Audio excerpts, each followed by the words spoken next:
foi Jesus com seus discípulos para um lugar chamado Getsemane.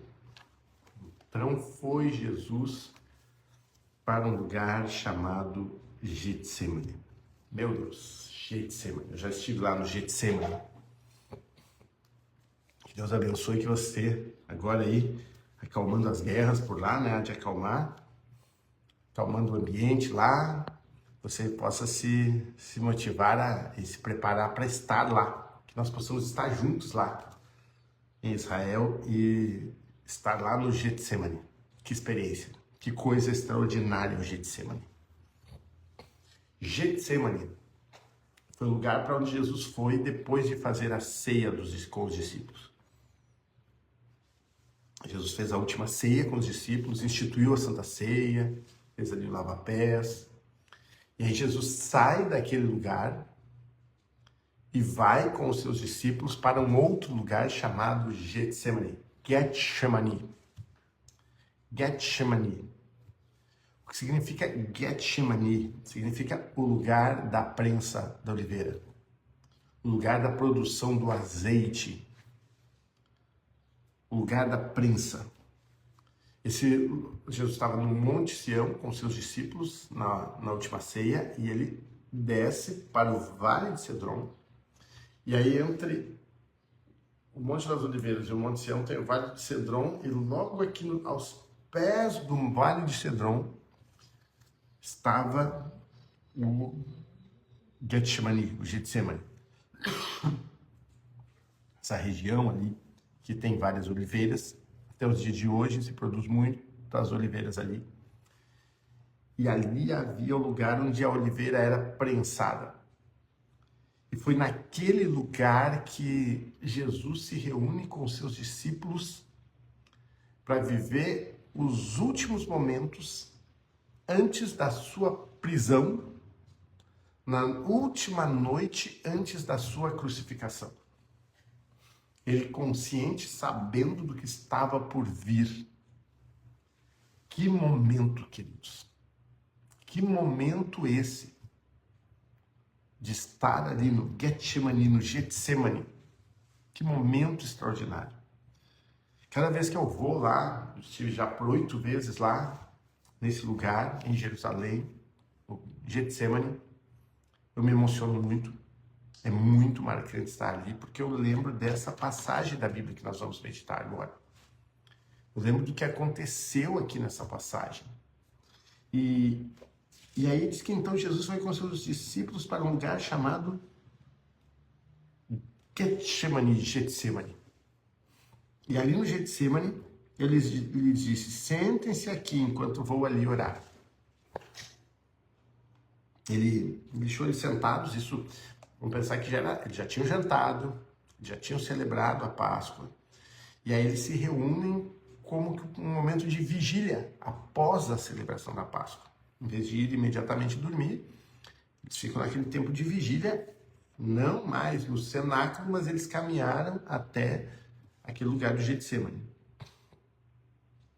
E ele levou consigo 2 dos seus discípulos. Então ele deixou ali os 9 agora, né, que Judas já não estava, né, e não sei se havia mais alguns discípulos, mas ele levando consigo Pedro, não, ele levou 3, né, Pedro e os 2 filhos de Zebedeu.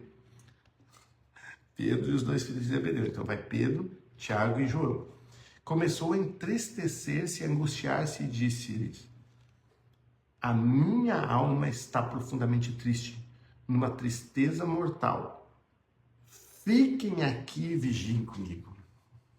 Jesus abre o coração para os discípulos, para aqueles 3.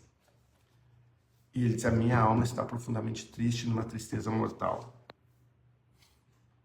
Tem muito ensinamento aqui. Primeiro que dizer que maravilha quando um pastor, um líder, tem discípulos que se tornaram servos e que se tornaram amigos. E que ele pode abrir o coração para aquelas pessoas. Porque a liderança em si, ela é uma função, uma posição de uma certa solidão. O líder, muitas vezes, ele está só. E muitas vezes ele está no meio de um grupo em que ele não pode abrir o seu coração e falar o que realmente a alma dele está sentindo naquele momento, porque aquelas pessoas não suportariam. Não é que ele está sendo falso, não é que ele está enganando, não é isso que eu estou falando. Eu estou falando que muitas vezes ele não vai estar falando aquilo que ele está sentindo, aquilo que ele gostaria de falar, porque ele precisa preservar aquelas pessoas que ali estão, que não suportariam receber as palavras da alma dele, e entender o nível que a alma dele está passando. Então a liderança acaba sendo solitária. Mas aqui Jesus, ele tem 3 discípulos. Inclusive, quando a gente vai olhar de forma mais atenta, a gente vai descobrir que 2 deles eram primos dele, que Tiago e João eram primos de Jesus, e Pedro. E esses 3 se tornam tão próximos, esses 3 se tornam tão amigos, a ponto de que ali com eles, Jesus vai poder expressar a alma dele. Bem, Franciele, verdade, que bênção, Franciele, que bênção estar aqui conosco nessa manhã. Como eu falei, eu estou meditando aqui numa palavra, um devocional, não é um assunto específico que eu estou falando, é um devocional, uma meditação nesse texto. Estou meditando juntos, na verdade, com você, porque é o que está vindo agora aqui, da leitura desse texto de Mateus 26, do 36 em diante, de Jesus no Getsemane. E aí esse momento Jesus consegue expressar como ele está se sentindo aos seus discípulos. Isso não dá para fazer em qualquer momento. Se você que está aqui é um líder de célula, se você que está aqui é um líder espiritual, ou se você que está aqui é um líder em qualquer área da sociedade, porque isso não vale só para liderança espiritual, isso vale para todo tipo de liderança. Guarde a sua alma no grande grupo, mantenha a sua postura. Muitos não suportam as suas lutas, mas como é bom quando a gente tem pessoas como Jesus tinha, né? A quem ele pôde expor a sua alma. E ele fala ali no versículo 38, a minha alma está profundamente triste, numa tristeza mortal, e fiquem aqui e vigiem comigo. Jesus expressa a alma dele. Estava naquela situação. Aí fala, indo um pouco mais adiante, prostrou-se com o rosto em terra e orou. E a oração dele é, meu Pai, se for possível, afasta de mim esse cálice. Contudo, não seja como eu quero, mas sim como tu queres. Imagine a angústia de Jesus, dizendo, Pai, se for possível, afasta de mim esse cálice. Contudo, não seja como eu quero, mas como tu queres. Quer dizer, eu não quero passar por isso. Eu não quero passar por isso. Mas eu estou entendendo que o Senhor quer que eu passe por isso. Porque, na verdade, Jesus veio para isso. Veio para morrer na cruz. Veio para vencer a morte. Veio para vencer o pecado. Veio para pagar o preço. Agora, queridos, aqui eu quero abrir uma situação que nós cristãos, muitas vezes, estamos com uma mentalidade errada. Uma mentalidade que não é bíblica. Que nós absorvemos historicamente e que não é o que agrada a Deus e que está nos impedindo de viver a plenitude da vida que o Senhor tem para nós nesse tempo. Você imagina essa frase? Estou tão feliz, vou falar uma frase, imagina essa frase. Estou tão feliz porque nessa noite eu vou morrer e eu vou me desvencilhar desse corpo e dessa vida que não agrada a Deus, essa vida pecaminosa, essa vida mal, essa matéria que é ruim do mundo. Eu vou sair desse mundo para eu viver a plenitude do Espírito, que é muito melhor. Foram essas as palavras de Jesus? Foi assim que Jesus se comportou na noite da sua morte? Ele estava feliz porque ia morrer? Ele estava feliz porque não estaria mais no corpo? Ele estava dizendo, espraguejando o corpo, a matéria, o mundo, dizendo que tudo isso era mal e que agora sim ele ia viver a plenitude? Não, não. Sabe quem estava fazendo isso? Sócrates, Platão. Essa ideia socrática e platônica que entrou na igreja, de que morrer é melhor do que viver, de que a vida só é plena fora do corpo, que a matéria é má em si mesmo, que o mundo é mau, que a matéria é corrupta em si mesmo e tal, são ideias que não são bíblicas. São ideias de Platão e Sócrates. Sócrates e Platão, melhor dizendo, nessa ordem, que entraram na igreja. Paz do Senhor, pastora Deise, salve-a. Bênção, bem-vinda, bem-vinda. É muito forte isso, né, Franciele? É muito forte, realmente. Porque essa ideia de que é melhor morrer, que a vida não é boa, que viver não é bom, que esse mundo, né, que não há como ter alegria nesse mundo. É uma ideia de Sócrates e Platão. Jesus, na noite que foi morrer, que ele sabia que no outro dia ele ia morrer, na noite que ele tomou a última ceia, instituiu a cerimônia da Santa Ceia, lavou os pés dos discípulos, foi para o Getsemane, estava lá, local da prensa da oliveira, sabia que no outro dia ele ia morrer na cruz. Ele estava dizendo, Pai, se for possível, que eu não tenha que passar por isso. Jesus veio para isso, mas ele não queria isso. Não era desejo dele isso. Queridos, a chamada de Deus para nós não é para a gente amar a morte, né? Amar a morte, desejar morrer para ir para o céu. A chamada de Deus para nós é vida. Jesus veio trazer vida, vida com abundância, vida abençoada. Devemos desejar uma vida longa na presença de Deus. Devemos trabalhar por uma vida longa na presença de Deus. Eu conheci uma pessoa que morreu de problemas agravantes da diabetes, que ela não se cuidava, morreu muito jovem, abaixo dos 50 anos, e um dos discursos era que ela não tinha mais nada nessa vida, que isso aqui não importa, que ela queria ir logo se encontrar com Jesus. Queridos, isso é muito triste, porque isso é uma distorção do significado da palavra de Deus e que está presente no cristianismo. Jesus não ficou feliz porque ele ia morrer. Jesus ficou triste, a alma angustiada até a morte porque ele ia sofrer, porque ele ia morrer. Eu me lembro logo na minha conversão, assim, né?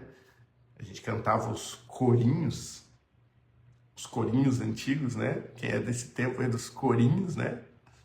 Ainda tem, né? Ainda canta, mas hoje tá worship, né? Hoje tá worship. Mas eu lembro que nos corinhos tinha um corinho que falava assim, esse mundo não me serve mais, nele eu não tenho alegria e também não tenho paz. Subindo vou, subindo vou, subindo vou, buscar a coroa que Jesus me preparou. Esse louvor, você imagina uma pessoa jovem, uma pessoa nova, uma pessoa de meia idade, uma pessoa... Porque, né? Imagina o meu avô, que faleceu há poucas semanas atrás, um mês atrás, com 100 anos e 5 meses de idade, que já estava fraquinho e que apagou como uma vela, né? Morreu sem ficar doente, sem gemer, sem sofrer, foi-se para o Senhor. Talvez ele até no cansaço da sua idade, eu não sei como é que é ter 100 anos, né? Saberei um dia, em nome de Jesus. Mas talvez ele no cansaço da sua idade, talvez dissesse assim, tá bom, tá feito o que eu tinha que fazer, agora tô aqui já sem poder fazer muita coisa, então se é para ficar aí, né, ele não chegou a ficar assim acamado nem nada, mas ele talvez dissesse assim, esse mundo não me serve mais, agora eu vou me encontrar com Jesus. Agora a gente botava uma igreja inteira, inclusive com crianças, cantar essa música, dizer esse mundo não me serve mais, nele não tem alegria, também não tem paz. Mas Jesus não estava dizendo isso, Jesus estava triste porque ele ia morrer. Então eu quero dizer para você, eu quero aproveitar a meditação devocional nesse texto para dizer para você que Deus tem vida para você. Que Deus tem bênção para você. Se você está nesse pensamento que Deus não quer que você viva, que não quer que você tenha alegria nesse mundo, que vai ser só na eternidade, a eternidade Deus tem para você, tá? A eternidade Deus tem para você. Nem vou entrar nesse assunto porque é complexo, às vezes, assim como essa ideia grego, filosofia grega na cabeça da gente, né? Como eu estava falando, é Sócrates e Platão, essa ideia de que o mundo não serve, que a matéria é má, mas quando Deus criou tudo, Deus disse, e tudo é muito bom.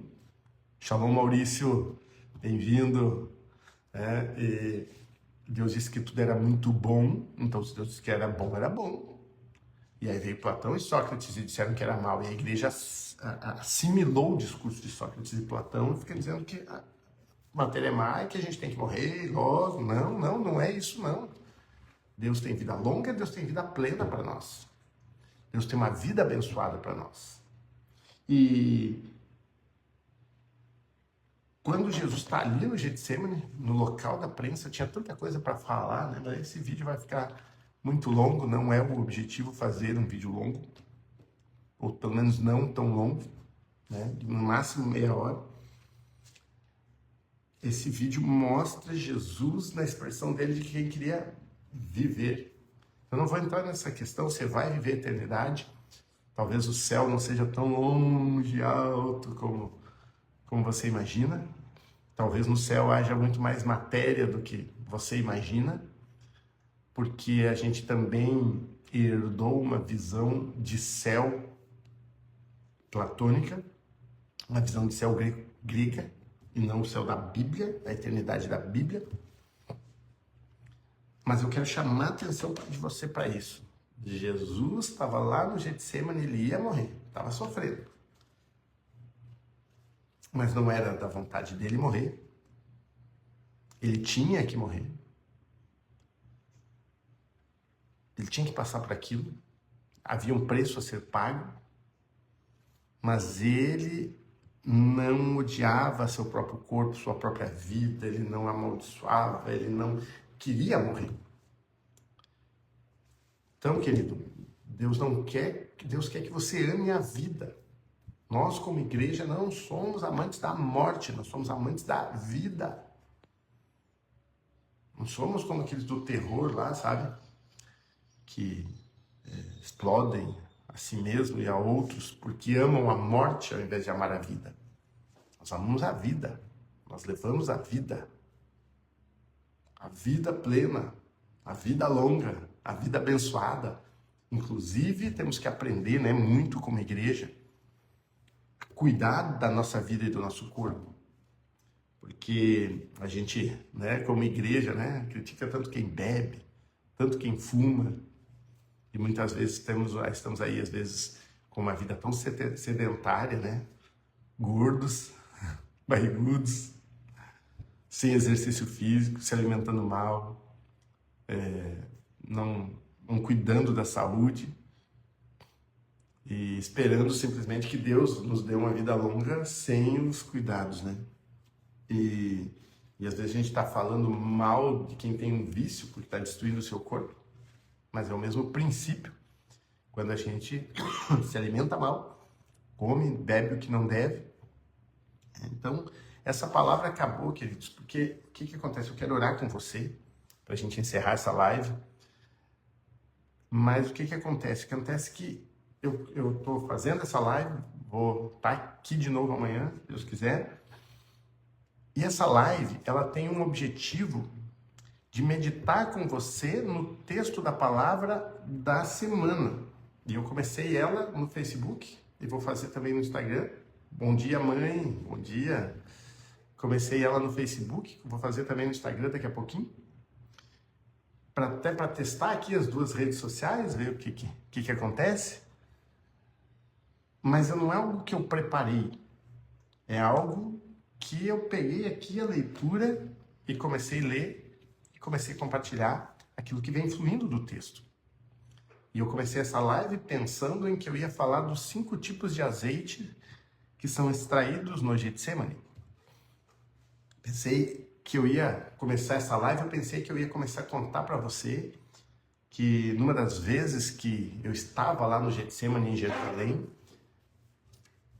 havia árvores de oliveira que estavam já com as oliveiras muito maduras, algumas oliveiras que ficaram ali já passadas praticamente da colheita, do tempo da colheita, e que o apóstolo que estava nos ministrando lá, ele fez uma unção com a primeira prensa, que era a prensa levada para o templo, né? Ele pegou as azeitonas nas árvores e ele produziu o azeite na prensa da mão dele mesmo, né?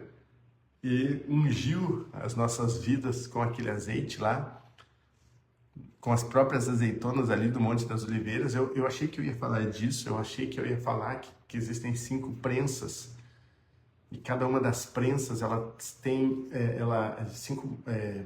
5 fases da prensa da azeitona, e cada uma dessas fases produz um tipo de azeite. Um é para o templo, um é para unção, outro é para o alimento, outro é para a saúde e outro é para a iluminação. E eu achei que eu ia falar dessas coisas, de como nós também produzimos nas nossas vidas esses 5 azeites. Porém, eu creio que o Espírito Santo me levou a falar não desse ponto. Me levou a falar desse ponto que eu estou falando para você. De que a tua vida é preciosa para Deus. Quando a Bíblia fala que Deus se alegra com a morte do justo e se entristece com a morte do ímpio, está falando de vida eterna. Está falando que Deus prefere que uma pessoa morra justa do que morra ímpia. Porque se ela morrer justa, ela vai ter vida eterna. Se ela morrer ímpia, ela vai ter morte eterna. É disso que está falando. Não está falando que Deus detesta a vida da gente e quer que a gente morra logo. Então eu quero dizer para você que Deus tem muitos planos para a tua vida. Tem propósitos para a tua vida.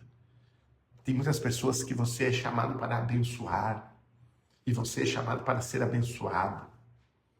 E que você pode parar com essa coisa de esse mundo é mal, todo mundo é mal, tudo é mal. Porque isso é Sócrates e Platão. Jesus criou a terra e disse, tudo é muito, muito bom.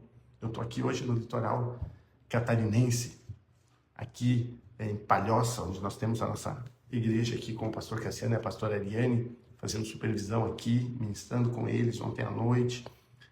Isso aqui é lindo, gente. Foi criado por Deus e foi desenvolvida a cidade pelo ser humano, mas a natureza criada por Deus. Isso não é mal, isso é bom que Deus criou. Isso é maravilha que Deus criou. E Deus não está querendo tocar fogo e destruir toda essa terra que Ele criou. Deus não está querendo destruir as nossas vidas para nós viver eternamente sem corpo, tipo fantasminha camarada lá com Jesus. Não, não. A eternidade é com corpo e com matéria. E Deus quer que a gente ame. E aqui Jesus demonstra isso quando Ele demonstra a tristeza dele porque Ele ia morrer. Queridos, não era para eu ir até o versículo 46 e eu não consegui passar do versículo 39. Mas pelo horário aqui tá bom, vou encerrar essa live e vou orar com você agora. Espero que Deus tenha falado com você aí. Senhor, em nome de Jesus, eu quero abençoar agora os teus filhos. Eu quero declarar sobre eles, ó Deus, a sua graça. Eu quero declarar sobre eles a sua bênção. Declarar que venha uma unção de graça, de alegria, de plenitude, de amor à vida.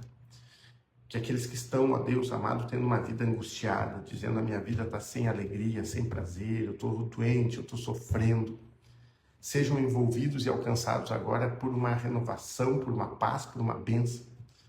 de tal forma de que esse pensamento seja mudado para eu quero viver, eu quero plenitude de Deus na minha vida, eu quero a vida abundante que Jesus veio trazer para mim. Eu abençoo os teus filhos, abençoo as suas casas, abençoo a sua saúde, abençoo a sua vida no nome de Jesus. E eu declaro sobre você que entrou nessa live pensando a vida não vale mais a pena ser vivida. Você saia dessa live com uma nova esperança, com uma nova mentalidade, entendendo que Deus tem coisas especiais para você pela frente. Amém? Que Deus abençoe você poderosamente. Quiser me acompanhar, vai lá para o Instagram, eu vou começar a live lá. Estou fazendo aqui uma comparação para ver onde que eu vou manter essas lives ou se eu mantenho nos dois. Se o povo for diferente, né? Como é que vai ser, onde tem mais, tá bom? Deus abençoe.